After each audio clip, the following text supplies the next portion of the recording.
I never imagined the sharpest wound of my life would come not from a stranger, but from my own daughter.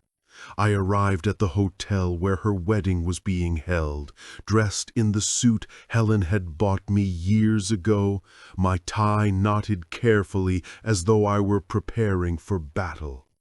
The lobby was alive with flowers, laughter, and the hum of celebration. Yet the moment I reached the reception desk, joy turned to disbelief. There, taped in plain sight, was a photograph of me, my face marked with bold red letters, "Do not admit." For a moment I thought it must be a mistake, some cruel accident. My eyes blurred, not from age, but from the sheer force of humiliation. The receptionist's gaze shifted nervously, unable to meet mine. She didn't need to say a word. The sign said enough. My own daughter, the child I had carried on my shoulders through carnivals, the girl whose scraped knees I had bandaged, had cast me out of her most sacred day as though I were a trespasser. I froze there, one hand gripping the polished counter as if it could anchor me against the storm inside. My ears filled with echoes of a lifetime, her laughter when she first learned to ride her bike, her voice trembling when she told me about her first heartbreak, the way she had always said, "Dad, you're my rock." Those words now felt like shards of glass, embedded deep in my chest. I wanted to demand answers, to storm into that hall and shout her name, but my voice betrayed me. It cracked and died before it could rise. I turned away, the world around me dimming. Guests walked past, dressed in bright silks and sharp suits, each of them glancing at me with polite confusion. They didn't know who I was. To them, I was just another guest turned away, but inside, I was a father collapsing quietly in plain sight. The doorman asked softly if I needed a cab. I nodded, unable to explain that I needed something far greater, an explanation, a reason, a fragment of love that could justify the exile. Outside, the city carried on, indifferent to the wreckage inside me. Cars hissed along the street, neon signs blinked, laughter spilled from cafes.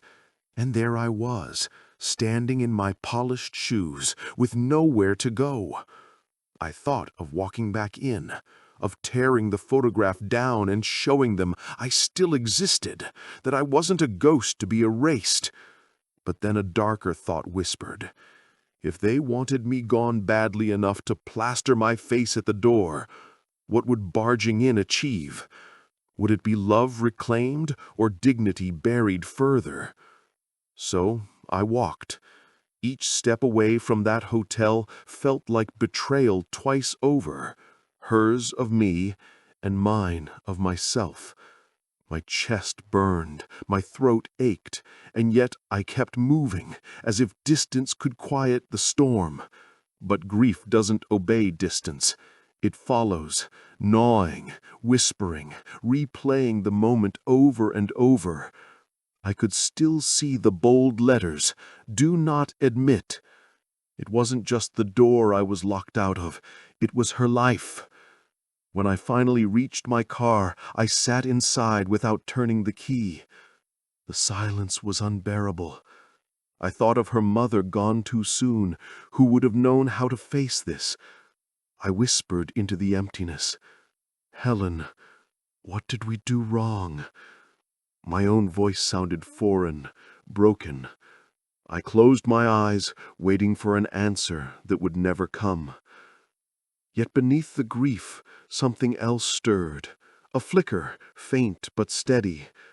If she could exile me so easily, then perhaps love had been replaced long ago by something else, calculation, manipulation, or worse. The humiliation at the door was not just an insult, it was a warning. And though I didn't understand it yet, I knew this was only the beginning.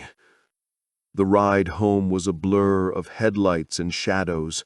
I don't remember stopping at intersections, don't remember the music on the radio. All I remember is the steady rhythm of my thoughts, a drumbeat of disbelief and sorrow. My daughter didn't want me there. Each repetition was heavier than the last, pressing into my ribs until I could hardly breathe. When I finally reached my driveway, I didn't get out right away. I sat in the driver's seat, staring at the darkened windows of my own home, and asked myself the question no father ever wants to ask. Had I been blind all along? Inside, the house greeted me with silence. The photographs on the wall seemed to accuse me. There she was at 6, her gap-toothed smile wide as she held the puppy I surprised her with. There she was at 10, holding her violin, the bow clutched too tightly in nervous fingers. There she was at 18, the night of her graduation, my arm around her shoulders as she leaned into me. I traced the frame with my fingers, the glass cool against my skin, and wondered if those moments meant as much to her as they did to me, or if they were just stepping stones on a path that led her away. I thought back to the sacrifices I had made, the nights spent working late to pay for her private lessons, the weekends I gave up to drive her to tournaments, the vacations I skipped so she could go on school trips abroad. None of it had felt like sacrifice at the time. It had felt like purpose. She was my reason, my compass, the light I followed when everything else seemed uncertain. And yet, when her greatest day arrived, she chose to erase me with the stroke of a pen and the cruelty of a printed sign. The more I turned it over in my mind, the more bitter it became. This wasn't just a mistake. Mistakes are forgotten texts, overlooked phone calls, or misunderstandings that can be mended with a word. No, this was deliberate. Someone had planned this, had typed my name, printed my face, and taped it for strangers to see. It wasn't oversight. It was betrayal. And betrayal always has roots. I began to retrace the years, searching for clues I might have missed. The first signs had been subtle, the calls that came less frequently, the visits that grew shorter, the laughter that seemed forced. Then came the excuses, too busy with work, too overwhelmed with wedding planning, too tired to talk. I had accepted them, swallowing my unease, telling myself that children grow, that distance is natural. But now, in the silence of my living room, I saw the pattern clearly. The distance had not been natural. It had been intentional. Step by step, she had been pushing me out. Why? That question clawed at me. Was it shame, resentment, or was it something colder, something I didn't want to admit even to myself? I remembered the trust fund, the account I had set aside years ago, meant to secure her future, meant to be a shield against hardship. It had grown quietly, untouched, waiting for the day she would need it. Was that what I had become to her? Not a father, but a vault? A signature on a check, a source of funds to be drawn from, and nothing more? The thought sickened me, but it wouldn't let go. I poured myself a drink, the amber liquid catching the dim light, and swallowed it in one burning gulp. I wasn't drinking to forget. I was drinking to remember, to sharpen the memories that were slipping away. I remembered the day her mother died, how my daughter had clung to me, whispering through her tears, "Don't leave me, Dad. You're all I have left." That was the vow I had lived by ever since. I hadn't left. I had stayed. I had given everything I had. And now she had left me. The betrayal cut deeper the more I examined it. It wasn't just that she had barred me from her wedding. It was that she had erased me from her life. And the cruelest part was that I hadn't seen it coming. I had been smiling in photographs, sending her gifts, writing her letters, believing that love was enough to hold us together. But love, it seemed, had been replaced by something else: convenience, ambition, greed. And I had been too blinded by devotion to notice. I sat in the dark until dawn, the empty glass cold in my hand. By then, one truth had crystallized. I had been betrayed, not by strangers, but by my own blood. And betrayal by blood is the heaviest kind, because it poisons not just the present, but the past. Every memory becomes suspect. Every sacrifice feels wasted. And yet, beneath the ache, another thought began to root, quiet but insistent. If they could betray me, then I was free to act. Love had bound me. Betrayal had loosed the chains. Morning sunlight spilled weakly through the blinds, but it brought no warmth. I hadn't slept. My body was exhausted, but my mind refused to rest. Betrayal is not a clean wound. It festers, it gnaws, it demands answers. And as I sat there in the gray light of dawn, I realized that somewhere in the wreckage there might be one: the trust fund. It had begun as an act of love. Years ago, after her mother's passing, I wanted to make sure our daughter would always be cared for. I met with lawyers, accountants, financial planners. Together, we crafted a structure that would protect her future no matter what happened to me. A trust fund that would grow quietly, accumulating interest, shielded from reckless spending or sudden storms. For years, I had added to it diligently, sacrificing luxuries, tightening belts, all to ensure she would never know the fear of uncertainty. But a trust is not just money. It is rules, clauses, stipulations. It is a contract written not just in ink, but in foresight. And as I pulled out the old file from the locked drawer in my study, dust rising like ghosts, I remembered the key clause that had once seemed so minor. Distributions could be frozen by the trustee, me, if there was evidence of fraud, manipulation, or betrayal. At the time it had felt unnecessary. Who would betray their own father? Who would turn a gift into a weapon? But I had signed it anyway, urged by a cautious lawyer who had seen too much of human nature. Now, as my trembling fingers spread the documents across the desk, I saw it clearly. I still held power. They could shut me out of a wedding, but they could not strip me of my rights. I was not just a forgotten father.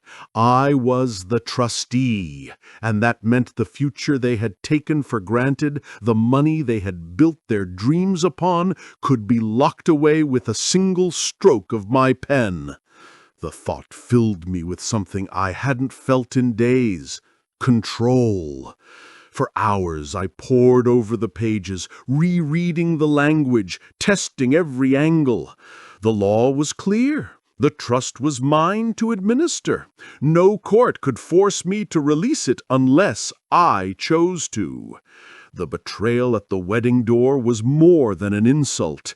It was grounds to act, grounds to protect what was mine and what had been my wife's legacy.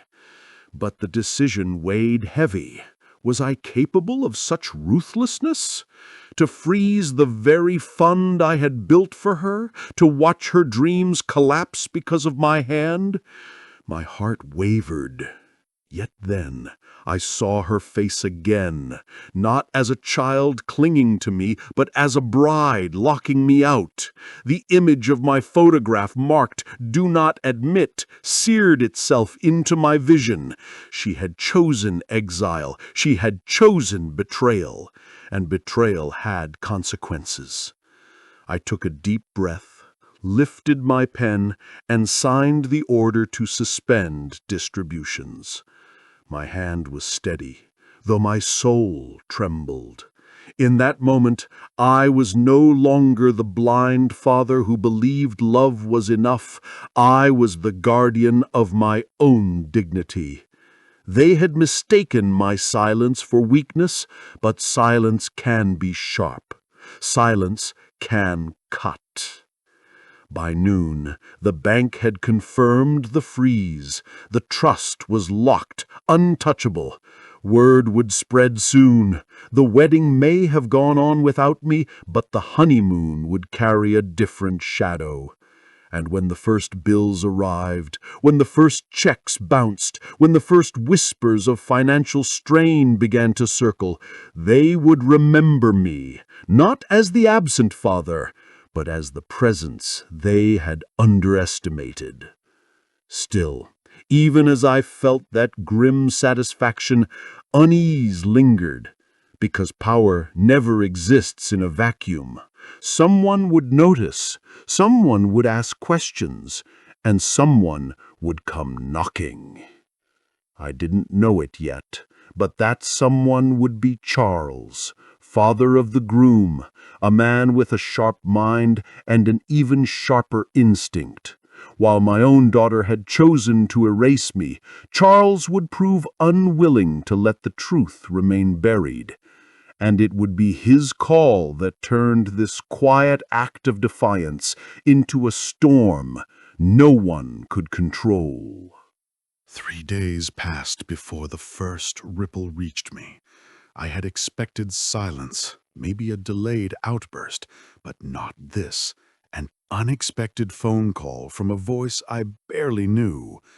"Mr. Harland," the voice said, steady but cautious. "This is Charles Whitmore. I'm the groom's father." I hadn't spoken more than polite words to Charles before. We'd shaken hands once at an engagement dinner, exchanged small talk about weather and business. He struck me then as a man of precision, sharp suit, sharper eyes, the kind of man who measured people the way others measured balance sheets. And now his voice on the line carried an undercurrent that made my spine stiffen. "Yes," I said slowly, unsure of where this was going. "I think we need to meet," Charles replied. "There are matters we should discuss, matters concerning the trust." The word landed like a hammer. So soon. Already the truth was seeping through cracks. I hesitated, considering whether to deny, deflect, delay. But something in Charles's tone told me evasion would be pointless. This was not a man who made calls without evidence. We arranged to meet the following morning at his office, a place I imagined would smell of polished wood and ambition. That night I barely slept. I paced the floor, replaying every clause of the trust, every decision I had made. What did he know? What had been told to him? And more importantly, why was he reaching out to me instead of to my daughter or her new husband? The next morning, I walked into Charles Whitmore's office and found myself exactly where I expected, a fortress of leather chairs, glass walls, and the faint aroma of expensive cigars. Charles rose to greet me, his handshake firm, his gaze unflinching. He gestured to a chair, and as I sat, I felt as though I were stepping onto a stage. "I'll be direct," he began. "I noticed your absence at the wedding. At first, I thought it was illness. Then, I saw the sign at the door." His eyes narrowed. "That wasn't illness. That was exile." I shifted in my chair, caught off guard by his bluntness. He leaned forward, finger steepled. "I know the look of a man betrayed, and I know the ripple effects of a frozen trust. Vendors are already calling. Payments aren't going through. My son and your daughter are about to discover that their future isn't as secure as they thought." I exhaled slowly, measuring my words. "It was my right," I said. "The trust is conditional, and betrayal voids promises." Charles studied me for a long moment, then nodded. "Good. You still have steel in your spine." His voice softened, though his eyes did not. "But listen carefully. This isn't just about you and your daughter. This is about reputation, about business, about power." I frowned, unsure where he was leading. He went on. "My family has a name to protect. My son has a company to build. If word spreads that your daughter and her husband are financially unstable, it affects us too. Investors grow nervous. Rivals circle. Scandal feeds on weakness." "So what are you suggesting?" I asked cautiously. He leaned back, a faint smile playing on his lips. "I'm suggesting we work together. You want justice. I want stability. Both can be achieved, but only if we're strategic." His words settled over me like a cloak, heavy and deliberate. I expected anger, confrontation, maybe even threats. Instead, I found an ally, albeit one with motives of his own. And yet, in his gaze, I sensed something rare: respect. He saw not just a discarded father, but a man capable of wielding leverage. We spent hours in that office, trading information like chess players mapping moves.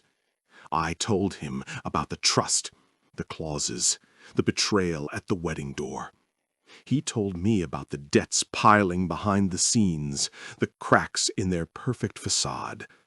Together, we traced the outline of a storm that had already begun to break. When I left his office, the world outside seemed sharper, more defined. For the first time since the wedding, I didn't feel alone. I had an ally, one who understood that revenge wasn't about shouting in anger, but about patience, precision, and timing. But alliances come with risks, and as I drove home, one thought gnawed at me. Charles may stand beside me now, but was it loyalty or simply convenience? Either way, the stage was set. The confrontation I had avoided was coming. And this time, I would not walk away humiliated. The storm broke faster than I expected. Within a week, the cracks became too wide to hide. Caterers demanded payment. Florists threatened lawsuits. Even the hotel itself sent urgent reminders that balances remained unpaid. The honeymoon suite, booked under the illusion of wealth, stood at risk of cancellation. My daughter and her new husband, once so radiant beneath a shower of confetti, now whispered in shadows, their smiles brittle, their confidence waning. And then came the call. Not from Charles, not from the lawyers, but from her. my daughter. Her voice trembled, though pride fought to steady it. "Dad," she began, as though nothing had happened, seems to be a mix-up with the trust. Payments aren't going through. Could you look into it?" The audacity stole my breath. No apology, no explanation, just expectation, as though I were a clerk in her service. I closed my eyes, gripping the phone tightly, and let her words wash over me. Part of me longed to say yes, to fix it, to hear gratitude in her voice again. But the wound at the wedding door was too raw, too deep. "There's no mix-up," I said quietly. "The trust is frozen." Silence. Long, jagged silence. Then a sharp inhale. "Frozen? What do you mean?" "I mean," I said, steady now, "that betrayal has consequences." Her voice cracked, fury and desperation tangling together. "Dad, you can't do this. Do you know what this means? People are expecting money. Bills are due. You, I interrupted, not we. You made your choices when you taped my face to that door. You decided I was not family. Now you live with that decision." She gasped, as though struck. For a fleeting moment I imagined her eyes wide with disbelief, her hands shaking as she held the phone. But no image could soften me. She had cast me out. Now she would see what it meant. The days that followed spiraled into chaos. Vendors arrived at their home demanding answers, letters of default stacked on the table. Friends who had praised their wedding whispered behind their backs, questioning how such grandeur could crumble so fast. Pride turned to panic, panic to blame, blame to shouting matches that echoed through their halls. I didn't need to see it to know it was inevitable. Then Charles called. His voice was calm, almost amused. "They're unraveling," he said. "The boy blames her, she blames you, and everyone else smells blood. This is the collapse you wanted. But be careful. Cornered animals bite." His words proved prophetic. One evening as rain lashed against my windows, a pounding shook my door. I opened it to find my daughter, drenched, mascara streaked down her face, fury blazing in her eyes. "How could you?" she shouted, her voice breaking the night. "Do you hate me that much?" I stared at her, my chest aching, my resolve tested. "I don't hate you," I said softly, "but I will not be erased. You made me a ghost at your wedding. Now you see what it is to live without my shadow." She sobbed, collapsing against the doorframe, torn between pride and despair. For a moment I almost reached for her, almost pulled her into my arms like the child she once was. But then I remembered the photograph, the red letters, the laughter inside that hall as I stood alone outside. I let the moment pass. "You've taught me something," I said, my voice firm. "That love without respect is slavery, and I will not be your slave." Her eyes widened, wounded not by anger but by truth. She turned and fled into the storm, her figure swallowed by the rain. Inside, I stood trembling, the weight of decades pressing down.